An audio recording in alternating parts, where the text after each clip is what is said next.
तो गाइस वैसे तो ये दोनों ही बड़े कमाल के फोन हैं, एक तरफ है Realme P3 और एक तरफ है Oppo K13। आज इनके सभी डिपार्टमेंट्स को हम लोग डिटेल में कंपेयर करेंगे। साथ ही में दोस्तों फाइनल वर्डिक्ट जरूर देखना, क्योंकि उसमें कुछ इंटरेस्टिंग चीज मैं बताने वाला हूं।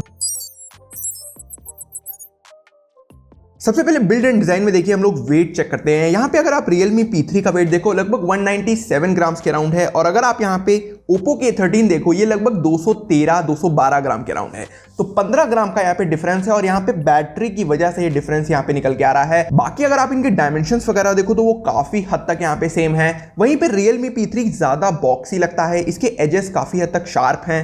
वहीं पे अगर आप Oppo K13 को देखो तो ये बॉक्सी तो है, लेकिन इसके जो एजेस हैं वो थोड़ा सा यहाँ पे स्मूथ रखे गए हैं। पोर्ट एंड बटन्स अगर आप देखो तो ऊपर की तरफ एक एक माइक दिया गया है, यहाँ पे आपको स्पीकर पोर्ट मिल जाता है। वहीं पे Oppo K13 में आपको IR ब्लास्टर मिलता है, वो Realme P3 में नहीं आता है। बाकी लेफ्ट साइड कंप्लीट क्लीन रखी गई है, और नीचे की तरफ दोस्तों आपको बिल्कुल सिमिलर चीजें मिलती हैं, चार्जिंग पोर्ट, स्पीकर ग्रिल। और सिम ट्रे की बात करें यहाँ पे Realme में देखिए हाइब्रिड स्लॉट्स आते हैं, आप एक सिम या एक SD कार्ड या 2 सिम चला सकते हो।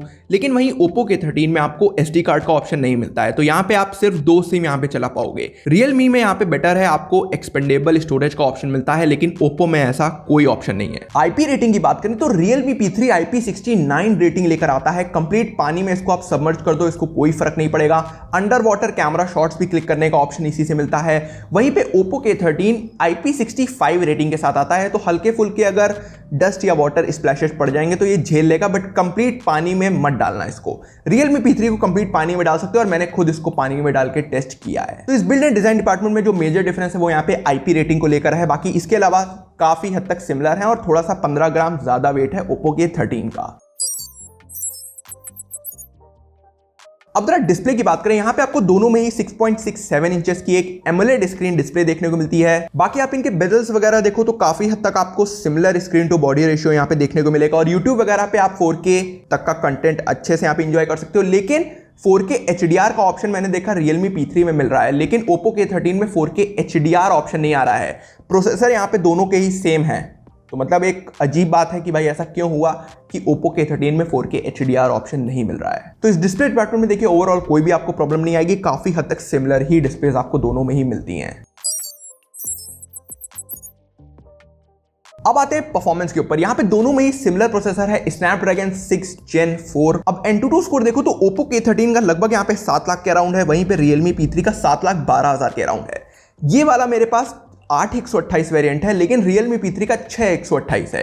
कम रैम होने के बावजूद ये ज्यादा Antutu स्कोर दे रहा है। बाकी स्टोरेज की बात करें तो देखिए Oppo में आपको UFS 3.1 स्टोरेज आती है, वहीं पे Realme में आपको UFS 2.1 स्टोरेज दी गई है बेस वेरिएंट में। बाकी स्कोर्स आप देखो Oppo के 1 लाख के ऊपर निकल के आए हैं, और Realme के लगभग 86,000 के ऊपर हैं। दोनों के ही UI एक्सपीरियंस की बात करें, देखिए काफी हद तक सिमिलर एक्सपीरियंस मुझे मिला है, कोई ओवरऑल मुझे बहुत ज्यादा डिफरेंस नोटिस नहीं हुआ। लेकिन अगर मैं ऐप ओपनिंग ऐप क्लोजिंग दिखाऊं तो Oppo K13 में UFS 3.1 स्टोरेज आती है, और यहाँ पे थोड़े से जल्दी लोड होते हैं, स्पेशली अगर कोई हैवी गेम वगैरह ऐप है तो वो ज्यादा जल्दी लोड होता है Oppo में Realme के मुकाबले। साथ ही यहाँ पे अगर गेमिंग की बात करें, BGMI एस्फाल्ट अगर आप खेलना चाहते हो तो हाई सेटिंग्स में बढ़िया से आप इंजॉय कर सकते हो गेम। बाकी दोनों में ही वेपर चैम्बर कूलिंग भी निकल के आती है, तो परफॉर्मेंस सिमिलर ही आपको यहाँ पे देखने को मिलेगी। थोड़ा UFS स्टोरेज की वजह से मैंने देखा कि Oppo में जो रिस्पॉन्स टाइम है, जो ऐप ओपनिंग ऐप क्लोजिंग का जो लैग टाइम रहता है, वो थोड़ा सा ज्यादा बेटर है Realme के कंपैरिजन में। लेकिन Realme ने बेस वेरिएंट इसका 6/128 है,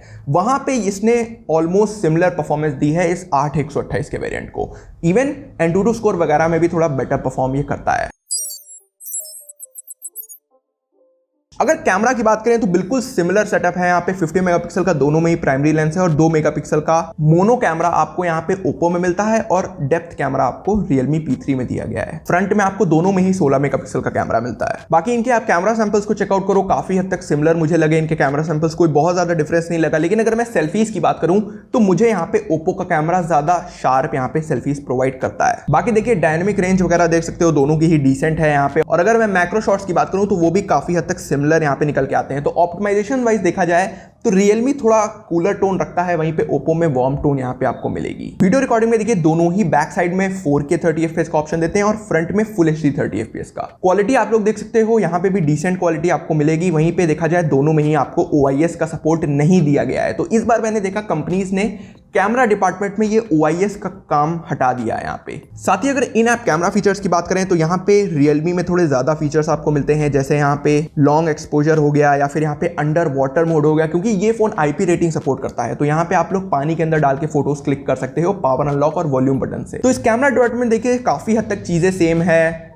स्पेक्स सेम है यहाँ पे और रिजल्ट्स भी लगभग सेम ही निकल के आते हैं। फीचर्स में थोड़ा एक आधा ऊपर नीचे है, बाकी चीजें काफी हद तक यहाँ पे सेम है।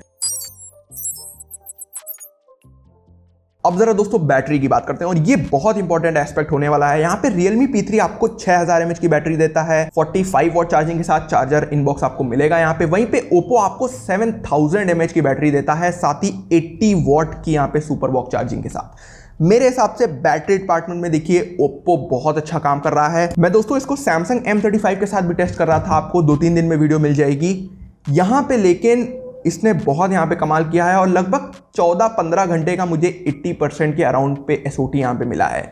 अमेजिंग दोस्तों इसने बैटरी में काम किया है और Realme P3 भी अच्छा बैटरी बैकअप देता है, क्योंकि 6000 mAh की बैटरी कम कहीं से भी नहीं होती है।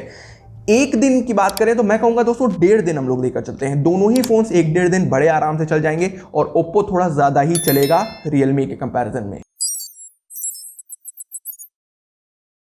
स्पीकर्स की बात करें, दोनों ही यहाँ पे स्टीरियो स्पीकर्स लेकर आते हैं। आप पहले यहाँ पे Realme P3 का आउटपुट सुनो।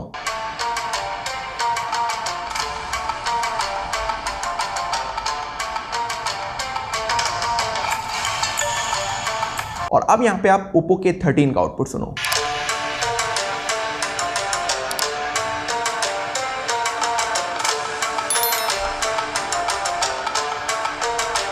तो यहाँ पे स्पीकर क्वालिटी मुझे काफी हद तक सेम लगी, ऐसा लगा दोनों में सेम ही यहाँ पे स्पीकर यूज किया गया है। साथ ही दोनों में यहाँ पे अल्ट्रा बूस्ट बोर्ड भी मिल जाता है, जो कि आपको 300% तक वॉल्यूम बूस्ट यहाँ पे देगा।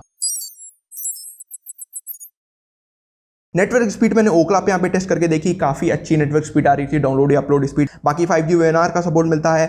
तो ओवरऑल कोई भी आपको नेटवर्क रिलेटेड तो प्रॉब्लम यहाँ पे नहीं आने वाली।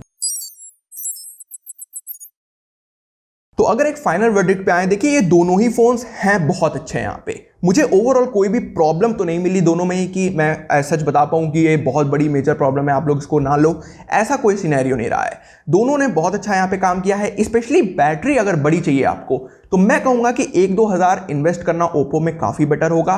बाकी अगर परफॉर्मेंस अच्छी चाहिए थोड़े कम प्राइस में, यहाँ पे Realme P3 एक बहुत अच्छी चॉइस है। मेरे हिसाब से दोनों ही फोन्स अपनी प्राइस पॉइंट के हिसाब से काफ़ी अच्छा काम कर रहे हैं और इवन अगर थोड़े कम प्राइस में आपको Oppo के 13 मिल जाए तो वो एक और बेटर डील यहाँ पे हो जाएगी। बाकी यहाँ पे डिस्प्ले सेम है, डिज़ाइन काफ़ी हद तक सेम है, IP रेटिंग ज़रूर आपको Realme में बेटर मिलती है यहाँ पे। बाकी कैमरा दोनों में ही सेम है और बैटरी डिपार्टमेंट में Oppo बेटर यहाँ पे काम कर रहा है। तो अब मैंने तो दोस्तों सारी चीज़ें क्लियर कर दी आप लोगों के सामने। आप लोग बताइए कॉमेंट बॉक्स में कि आपको कौन सा फोन ज़्यादा यहाँ पे बेटर लगा। साथ ही में दोस्तों अगर आपको वीडियो पसंद आई तो अपने दोस्तों के साथ वीडियो को शेयर जरूर कर देना। चलिए दोस्तों, घर के नेटिव के लिए नमस्कार।